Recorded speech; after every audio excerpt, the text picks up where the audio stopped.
বাঁধাকপি, সিম, আলু, ডিম সব দিয়ে বাঁধাকপির চচ্চড়ি, মেথি আর কালো জিরে ফোড়ন দিয়েছি, লবণ দিয়েছি আগে অল্প, আবার দেবো পরে দিয়ে কাঁচা লঙ্কা দিয়েছি। এতে আমি কোনো শুকনো লঙ্কা দেবো না, শুধু এটা কাঁচা লঙ্কা দিয়েই খাবো। হলুদ দিয়ে দিলাম,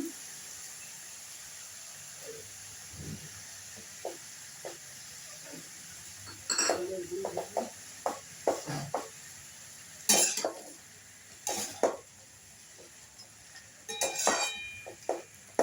এবার আমি একটু ঢেকে দিচ্ছি।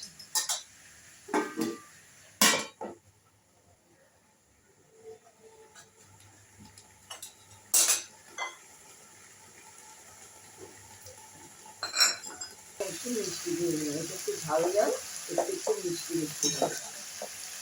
আর এটা আপনি ভাত রুটি সাথে খেতে পারবেন, যে নিরামিষ আছে সেও খেতে পারবেন, যে মাংস ভুজছে সেও খেতে পারবেন।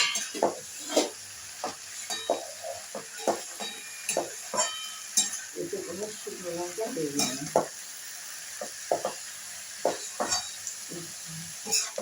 এটা আমি ভেজে দিচ্ছি,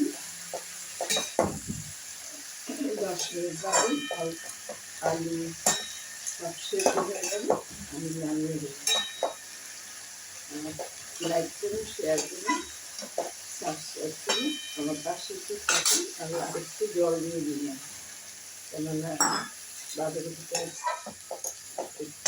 বলতে টাইম লাগবে।